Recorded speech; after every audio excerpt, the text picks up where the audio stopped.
de dónde estamos parados en materia educativa, tanto en México como en Sinaloa,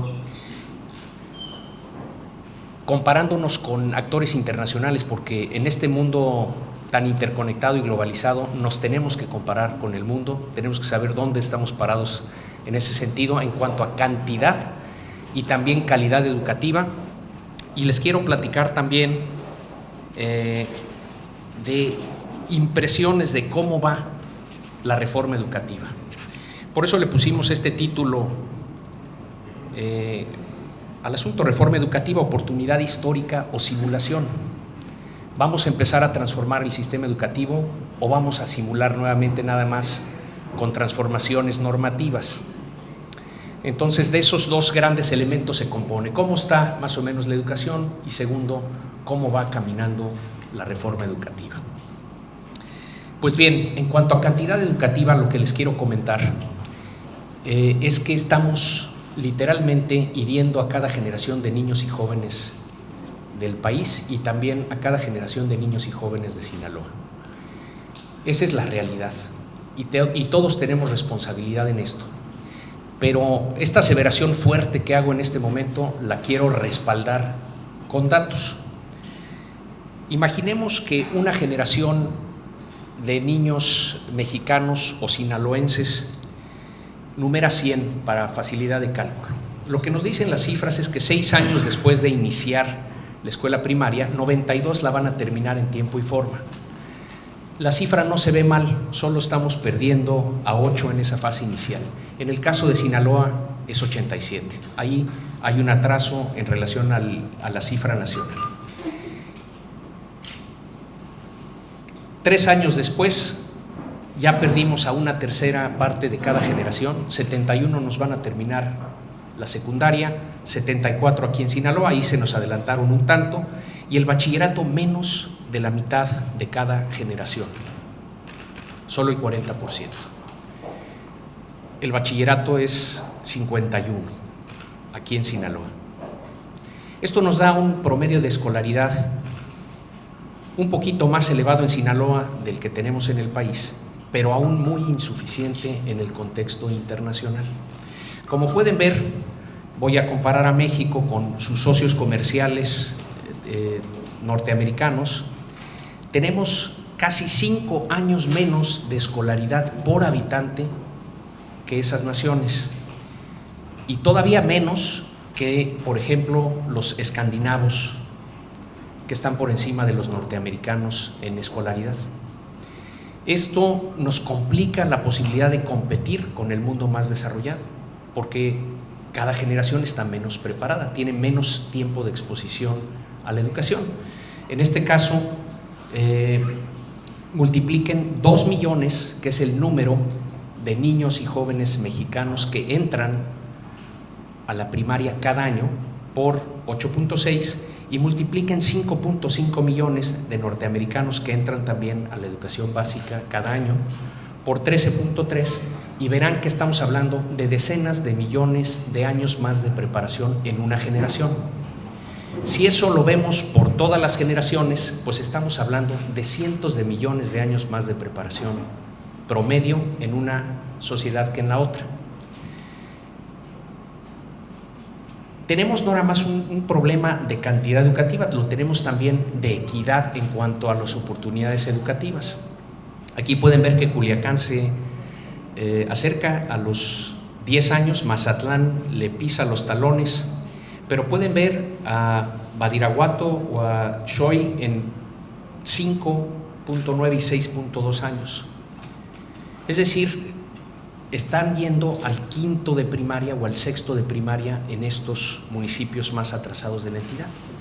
Tenemos un doble reto. ¿Cómo le hacemos para que los niños de Badiraguato y de Xochitl alcancen a los de Mazatlán y Culiacán? ¿Y cómo le hacemos para que los de Culiacán y Mazatlán alcancen a los de Norteamérica, a los de Asia, a los de Escandinavia? Porque si no los alcanzamos en capital humano, no los vamos a alcanzar en desarrollo, porque lo único que realmente determina el desarrollo de una nación en el siglo XXI es el capital humano de un estado o de una nación. El problema no nada más es de años, es de días y es de horas. Vean cómo nominalmente es típico de México, resolvemos los problemas muy bien, es decir, lo que dice el papel es muy sensato. Entonces vayamos 200 días a la escuela, porque ese es más o menos el promedio internacional. De hecho, hay algunos países que van menos días a la escuela. Pero la jornada de la primaria, en este impulso de llevar a todos los niños a la educación básica, se quedó en 4.5 horas. Como pueden ver, en otras naciones están yendo 8, 9, 6, 7 horas diarias a la escuela. Y luego, desafortunadamente, en cuanto a ausentismo magisterial, somos número 1 de la Organización para la Cooperación y Desarrollo Económico, marcado propiamente en todo el país y mucho más fuerte en ciertos estados como Oaxaca, Michoacán, Guerrero, Chiapas, que suelen perder hasta 1/4 parte de cada ciclo escolar a paros sindicales de diversa índole.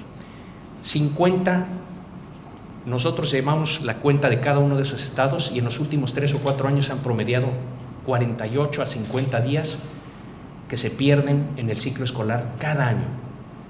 Cuando es por la reforma educativa y si no es por una negociación fallida y si no es porque quieren que liberen a unos compañeros que habían hecho desmanes y que los habían aprisionado, pero hay 1000 razones para parar clases en esas entidades y entonces lo que pueden ver es que en horas efectivas nuestros niños están yendo la mitad de las horas que los niños de Finlandia y de Corea a la escuela.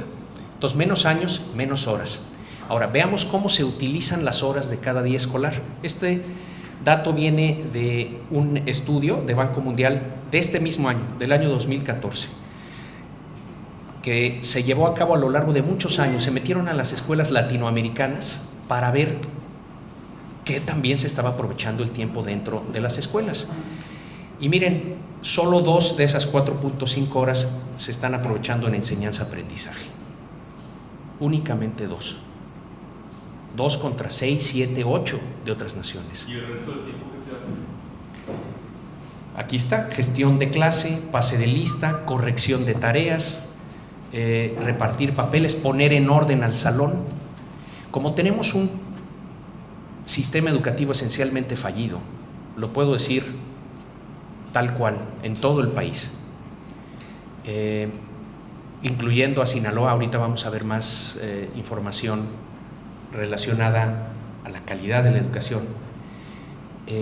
Se van legando problemas de un año a otro año a otro año, incluyendo el orden en el salón de clase. Entonces, ahora los maestros que están ya en las etapas más adelantadas tienen muchos problemas en controlar los salones y luego nunca debes de estar, por ejemplo, tú corrigiendo tareas dentro del salón.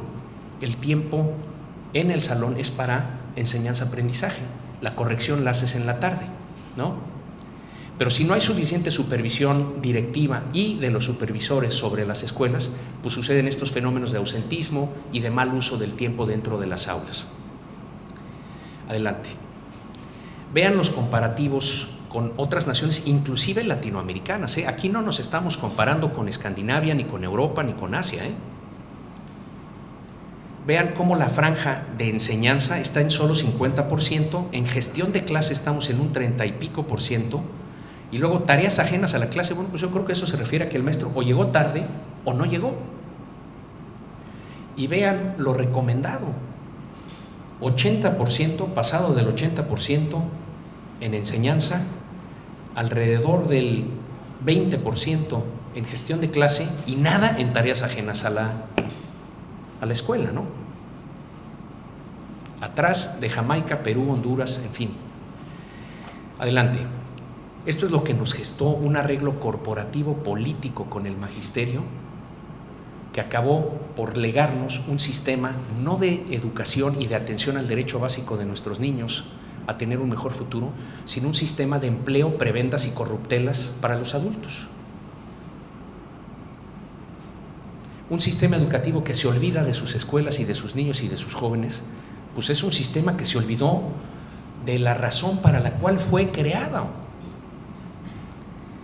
Y también esa aseveración parece fuerte, pero la sigo respaldando de la siguiente manera.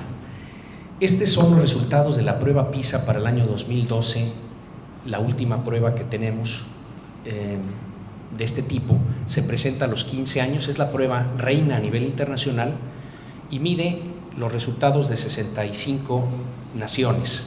Aquí pusimos a Sinaloa como si fuera un país, y entonces va a 66 el número. Pero bueno, vean, empiezo por comentar, la provincia china de Shanghái, 22 millones de habitantes, ganó en matemáticas, en ciencias y en comprensión lectora el primer lugar mundial. Entonces, aquí hay un dato de urgencia para todos los que estamos atrás, inclusive para los que están adelante, pero rezagándose en relación a Asia, porque luego de Shanghái pueden ver a Singapur, a Hong Kong, a Taiwán, a Corea y a Japón como los reyes de la educación en el planeta. Luego algunos europeos, Finlandia, Holanda, Suiza, el único sistema bueno norteamericano, Canadá, en el lugar 13, Estados Unidos está hasta el lugar 36, a la mitad de la tabla, en parte porque no han sabido incorporar a sus minorías con la preparación suficiente. Déjenme señalar a Polonia como un ejemplo de lo que debería suceder en México. Polonia fue aplastada por los nazis y luego por los soviéticos, está mejor que los rusos y que los alemanes en educación. Y vean el despegue de Polonia dentro de las naciones de Europa del Este, porque les comento algo, como te ves en esta tabla, así te vas a ver en 10, en 15 y en 20 años en la tabla mundial de competitividad, en la tabla mundial de creatividad, en la tabla mundial de empleo, en la tabla mundial de desarrollo. No hay escapatoria. Si no formas a tu capital humano, no puedes competir con el mundo. Y ahorita les voy a dar más datos relacionados. El primero latinoamericano es Chile en el lugar 51. Si a mí me preguntan por qué Latinoamérica, teniéndolo todo, está con tantos problemas de injusticia, de desigualdad, de inamovilidad social, pues yo diría porque no preparamos a nuestra gente. Y esto lo prueba de cuerpo entero. Entre el 51 y el 66 hay 9 jugadores latinoamericanos, incluyendo a Sinaloa. Sinaloa un poquito atrás de México en el resultado de calidad educativa, pero vean, pueden ver ahí abajo de nosotros a Brasil, a Argentina, a Colombia, a Perú.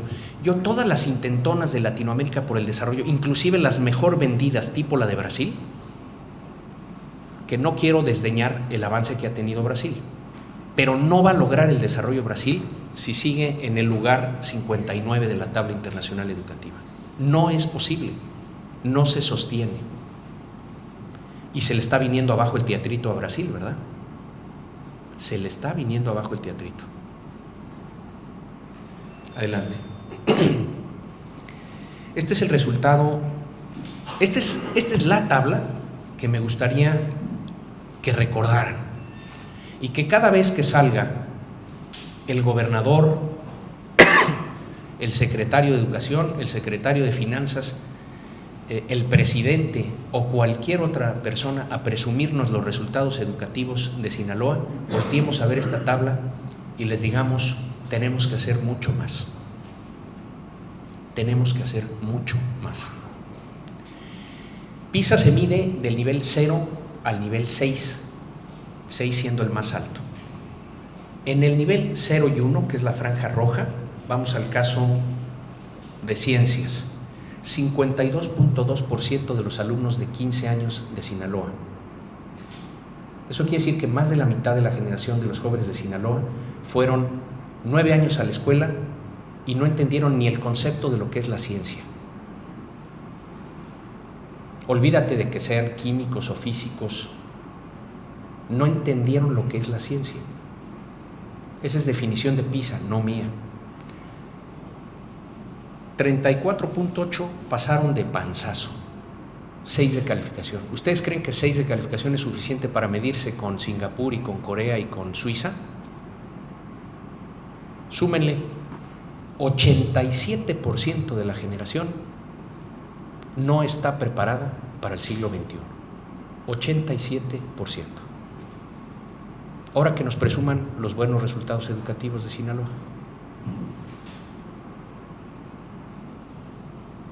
No es mi opinión, son los datos. 84.5% en matemáticas en la misma condición, casi 80% en lectura. Entonces tampoco están entendiendo lo básico de las matemáticas, y los sinaloenses, esto lo dice de cuerpo entero, no comprenden bien lo que leen. Y es doloroso, pero es la realidad. Y si no vemos la realidad, no la cambiamos. Mexicanos Primero Sinaloa existe porque existen estos datos, porque tenemos que cambiar estos datos y porque el gobierno jamás nos va a informar que esta es la situación verdadera de la educación en Sinaloa. Jamás. No les conviene.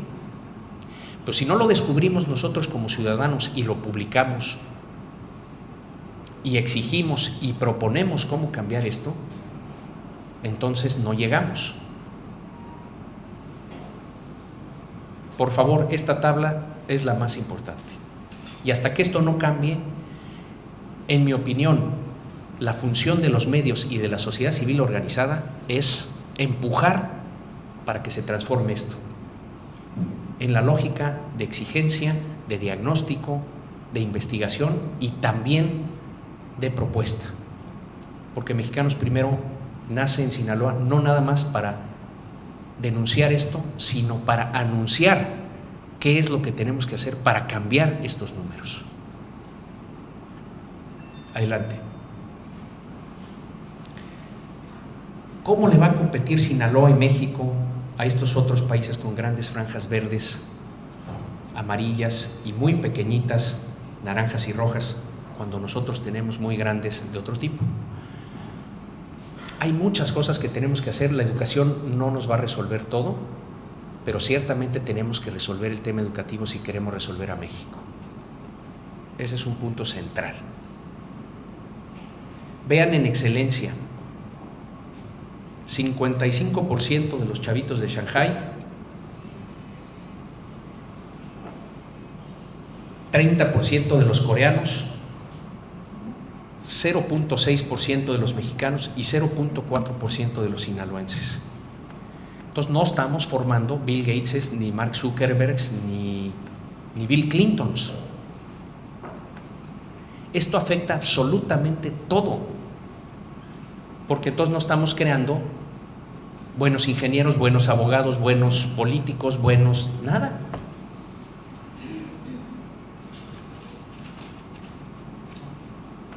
Toda Latinoamérica, 595 millones de habitantes, 1.200 patentes registradas a nivel internacional el año pasado. Toda Latinoamérica, 1.200. Corea, 48 millones de habitantes, 12.000 patentes registradas a nivel internacional el año pasado. Con una 11ª parte de la población, Corea registra 10 veces más patentes que toda Latinoamérica. México contribuyó 322 de esas patentes. Entonces, no se crean que es grato anunciar, pero lo tenemos que decir y ser el despertador,